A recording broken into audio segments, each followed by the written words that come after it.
Good afternoon, and thank you for being here. What you just saw, I know some of you have seen it before, but that has been part of the What's Next Villanova Road Tour that I have been doing with many other people here on campus over the past year, and will continue in September and October. And we will conclude the tour in Philadelphia. And that is the video that we've been showing to various alumni groups as we've gone around the country. I think we've gone to about 25, 26 different locations right now doing that tour. And last February, it took us to Panama. And while there, our Villanova alumni organized an opportunity for us to tour the Panama Canal. From the control tower, we have an incredible view of this engineering feat and the skill it takes to carefully maneuver huge cargo vessels through the very narrow channel. Since its opening in 1914, the valves and gauges once operated by a series of engineers have been replaced with computer technology and multiple sensors that open and close each lock as the ships pass through. But one thing has remained consistent in the nearly 100 years of the canal's operation. On each ship that passes through, a canal pilot boards the ship and oversees a team of men and women who manipulate a series of ropes and cables. It is this process that safely guides each ship on a 48-mile journey, rising and lowering water amid towering concrete walls. It is an amazing combination of human expertise and technological innovation, of precise skill and bold imagination. 5 years ago, I stood before you at a similar point in the academic year, talking about a vision that we could accomplish together. Speaking as Villanova's newly inaugurated president, I called on the community to create our vision of Villanova, to mold and sculpt our university with the precise skill and bold imagination of an artist. The message that I shared with you that day is the same one I share with you today. They're exactly the same. I want Villanova to be Villanova. Then as today, I believe it's important to identify the things we do well as a university and invest in them with time, talent, and resources. This belief, this commitment, formed the foundation for a comprehensive process that resulted in our strategic plan. In a very powerful way, it builds upon that one simple idea of Villanova being Villanova.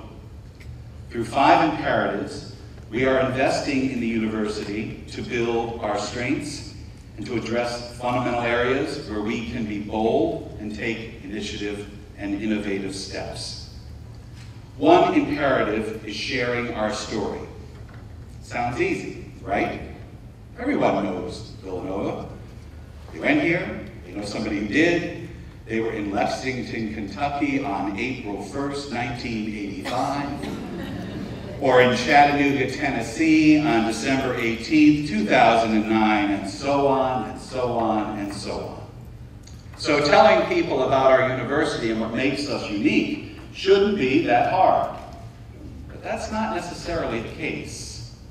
We all talk about community, about Augustine, about veritas, unitas, caritas. But when pressed, it can be hard to explain what those words really mean and how they contribute to a rewarding educational experience.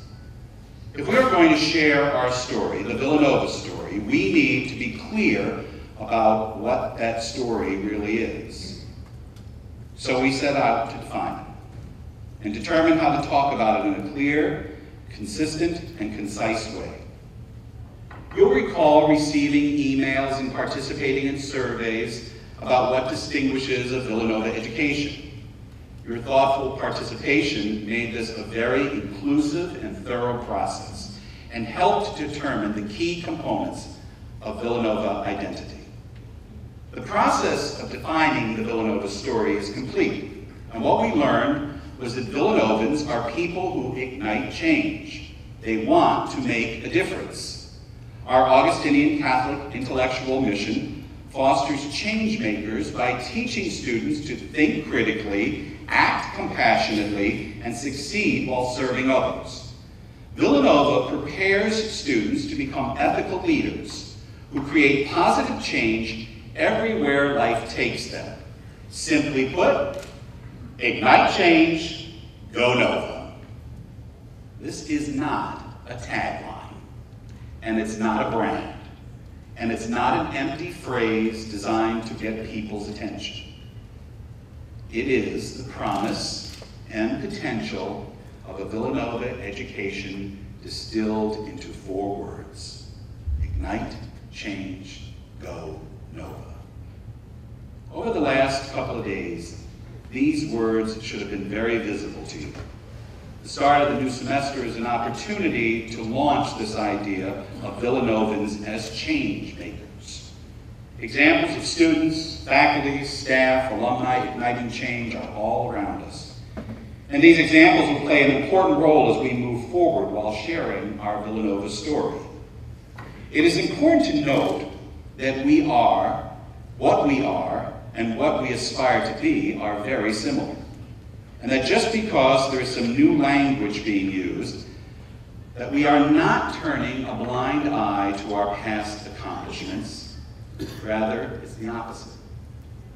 Our past, the successes and the struggles, will always inform the future. And just because we are looking for Villanovans who are igniting change now, does not mean that we are ignoring a glorious history of change makers among our community. I would like to use our time together to outline a vision for this academic year and beyond.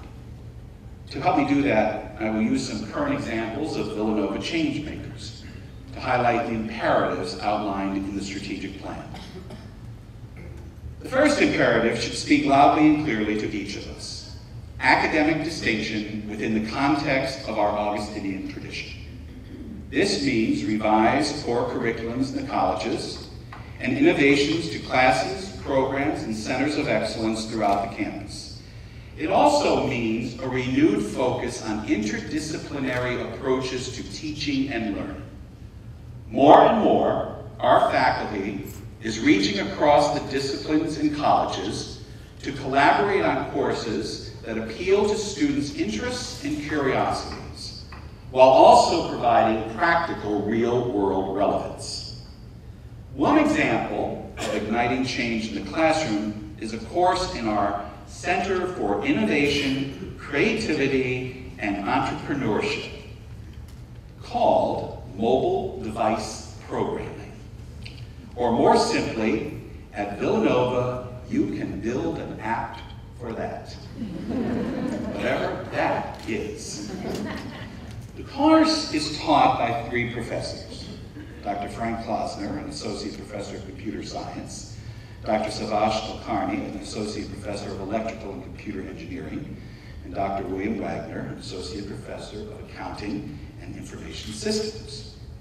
The idea for it came from a conversation among these faculties and Dr. Patrick Majidi, the director of the center, who realized that each of their work, programming iPhones, or studying the use of smartphones hardware for medical purposes in third world countries, and the analysis and size and growth of app market could be combined to create a practical and relevant course. An additional twist is the involvement of an alumnus who serves as the Chief Technology Officer at Verizon Wireless. Verizon provided 5 smartphones and data plans and has expressed interest in hiring the Villanova interns at its new Innovation Center in San Francisco. This new class is just one example of innovation and a multidisciplinary approach to teaching and learning. Moving forward, we must continue to foster this kind of collaboration and creative curriculum development. These are certainly not new ideas. Indeed, there is a rich history of finding distinctive ways to deliver knowledge and bring together different disciplines at Villanova. However, we must become even more bold, more strategic, and and more creative as we foster our academic distinction. We will support this imperative this year by implementing a new core curriculum in the College of Arts and Sciences, adding resources to the newly created Office of Undergraduate Students in the College of Arts and Sciences, and strengthening interdisciplinary and cross-college efforts to address ethics, social responsibility, and service. To foster this collaboration, the university will offer seed money through a competitive process led by the academic deans. The money will be awarded to the team of faculty whose course proposal best promotes interdisciplinary study, fosters cross-college collaboration, and enhances our academic environment. More details about this initiative will be forthcoming as soon as the academic deans find out about it. I haven't told them yet. These and other initiatives are hopefully designed to work towards our collective goal of enhancing the university's academic distinction within the context of its Augustinian tradition. No single idea from the strategic plan is more important than this, and every other imperative flows from it.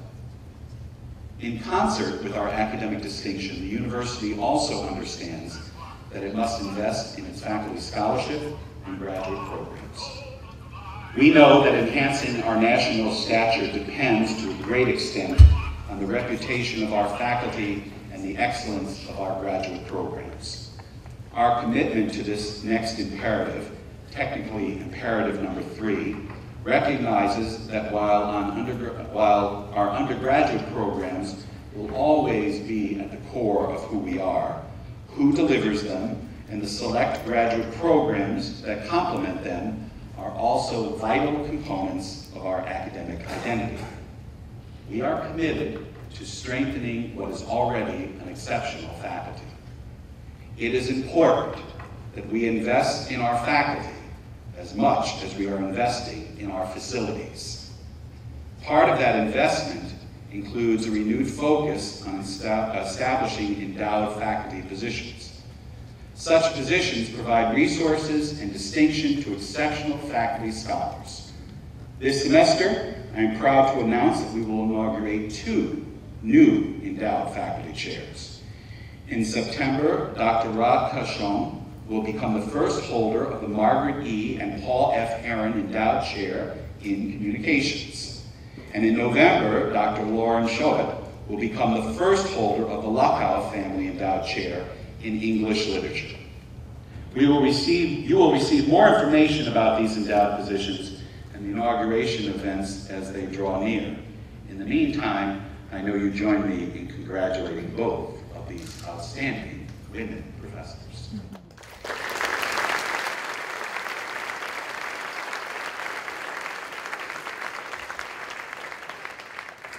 This summer, the Office of Academic Affairs initiated a study to evaluate faculty compensation as compared to our peer institutions and present ways to bring Villanova faculty compensation to market levels. We want to provide more resources for the classroom, more opportunities to pursue scholarship, and attract new scholars who are equally focused on exceptional teaching and research as they are on developing our students. We will never be a place where the emphasis on teaching is diminished, but we can, and we should, identify and promote new ways that research, writing, and outside activity can invigorate the classroom experience. This year, we will support this imperative by developing the Doctor of Nursing Practice program in the College of Nursing and formally opening the College of Engineering's new Graduate Learning Center at the Philadelphia Navy Yard, which allows us to reach a growing pool of students who work there or close by in Center City. We will also continue to work with each of the colleges to increase the quality of our graduate programs, and we will begin to progressively increase the stipends we offer for graduate assistants. An exceptional faculty and select graduate courses of study that develop inquisitive and knowledgeable students are a fundamental part of Villanova's identity. The examples I cited are just a few of the ways we will continue to invest in faculty scholarship and graduate programs this year and beyond. An innovative academic curriculum and an exceptional faculty are only two parts of a three-piece puzzle. The next imperative, imperative 2 in the strategic plan, calls on us to continue enrolling a student body that is increasingly intellectual, interested in challenging themselves inside and outside the classroom, and is as diverse as the global community into which they will graduate. There are two stories of Villanova change makers in this area that I would like to share with you. The first is from our College of Nursing. When our students perform screenings as part of their health promotion course, these screenings are conducted in a variety of schools, most with poor or underserved populations. On one recent screening at an elementary school in Philadelphia, our students were initially told that 20% of the students there were learning disabled. However, they discovered that most of these students simply had poor vision. They couldn't see, which made reading, answering questions, and passing tests almost impossible. Our nursing students used that experience to implement vision tests for the entire school, which is giving many students at the elementary school the opportunity to truly learn for the first time. The second example is a bit closer to home. Some of our chemical engineering students have designed a facility to take used cooking oil from the dining halls on campus and create biodiesel fuel. The fuel is used to run some of the university's grounds and facilities equipment. And the byproduct, glycerol, is used to make soap, taking what otherwise might be thrown away and instead turning it into a useful and practical product. That's another amazing way of our students igniting change. And the engineering college is selling the soap if you'd like to buy it. We know we attract great students. Just heard two examples of that. Each year, we accept a new class that is seemingly more accomplished and impressive than the last. Those who enroll make the most of their time at Villanova and go on to do amazing things. Yet the Augustinian model of education calls upon us to do more to ensure that the dialogue on and off campus is as vibrant, probing, and challenging as possible. The college admissions process is a two-way street. Thousands of students lobby each year for a place on our campus. But we have to do more to recruit the exceptional students among that group and illustrate why Villanova should be the next step on their path to success. And those exceptional students who do apply to Villanova and whom we do accept don't always accept us. Financial aid packages that fall short of our peers and a lack of diversity on campus should no longer be reasons that students cite for choosing another college. These are areas that we can address, and we're already starting to do so. The goals for this imperative are not new ones. We've been working to increase the amount of financial aid we are able to award to high-achieving students and to students from diverse backgrounds. In fact, we have committed an additional $9 million to financial assistance over the past 3 years. But we must continue challenging ourselves to move forward and to be even more bold. Working to support this imperative this year will include a fourth consecutive annual investment of additional resources into financial assistance. It will also include the formal integration of an alumni interviewing process in the Villanova scholarship selection. These initiatives will help us to continue to bring exceptional students, continue to bring great students to our campus. Once they are here, a renewed focus on retention rates and expansion of programs will help us keep them here.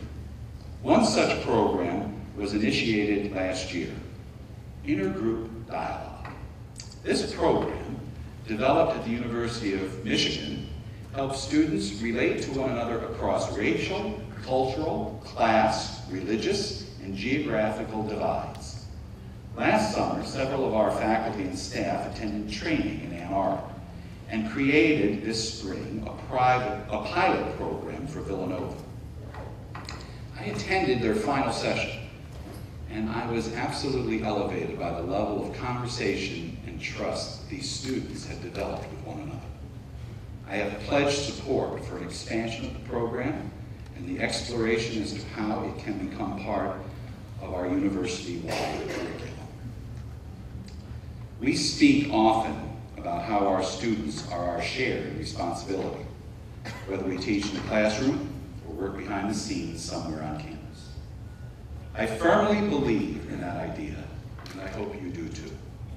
Students and their families pick up on the sense of shared responsibility and the relationships they form with us and what bring alumni back to campus and keep them engaged. I want us to extend this commitment to our prospective students as well.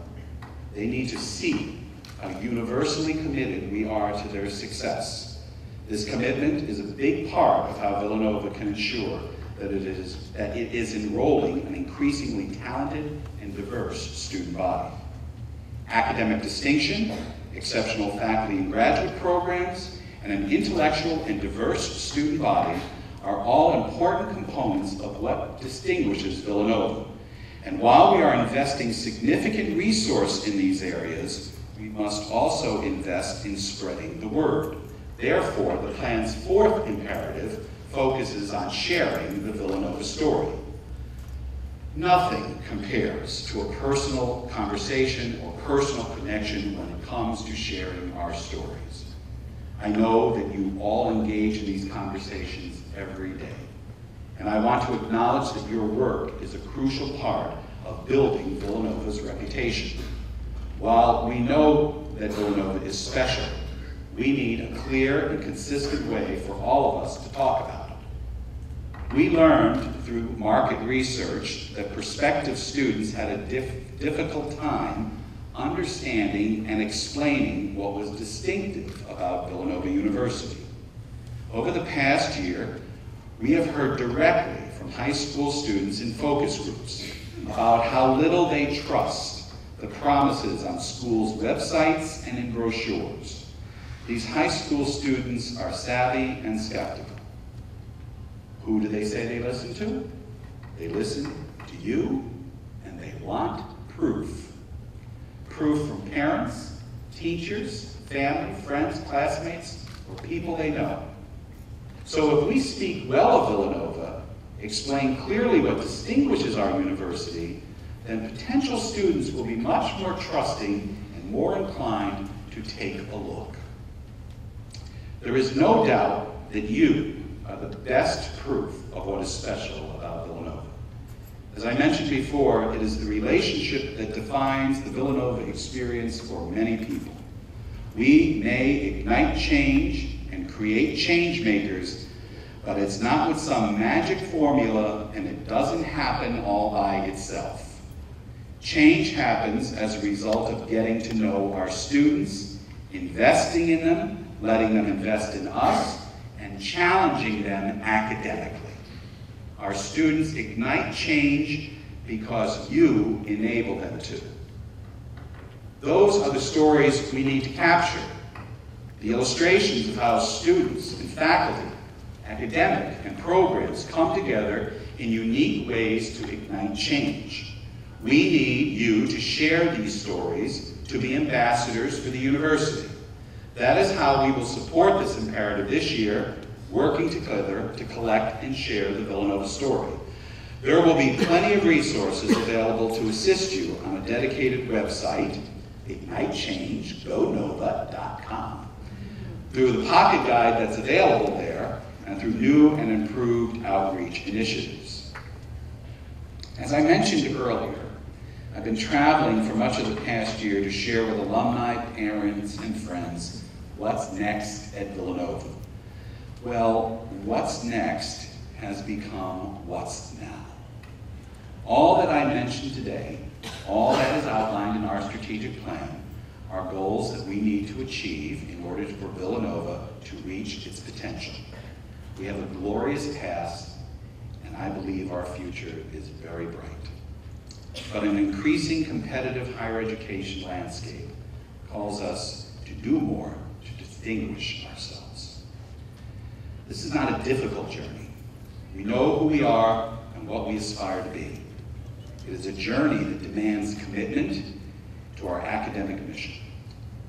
But change, even incremental change, for an institution our size can be an ambitious undertaking. Achieving our goals requires more than just the commitment and hard work of those of us on campus. We need our alumni, parents, and friends to be invested in our vision and committed to providing the support to make it reality. In other words, we've got big plans and we need help paying for them. As in many sectors of our nation's economy, higher education is facing financial challenges that are not going to go away in the near future.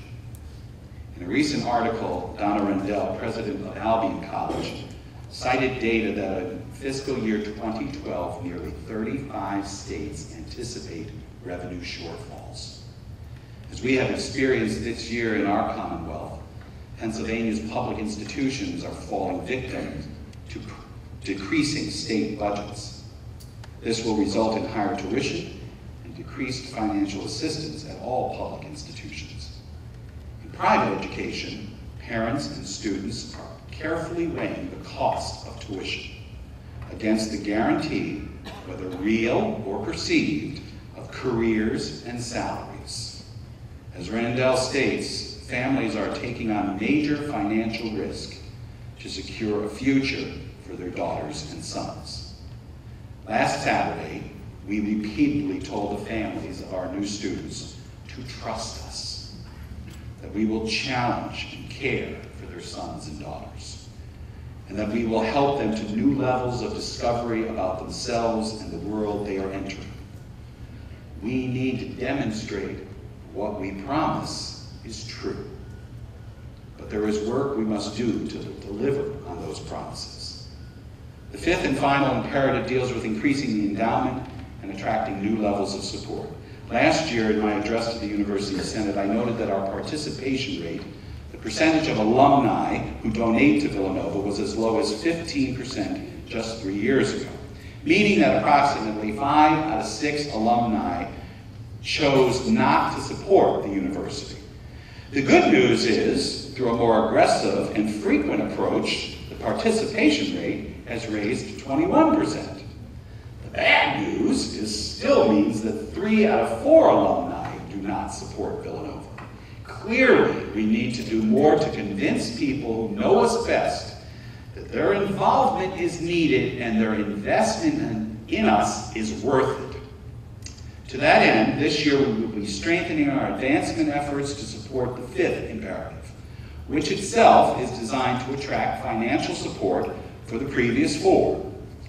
We have opened an office in New York City, established full-time advancement presence in Washington, D.C., and are exploring doing the same on the West Coast.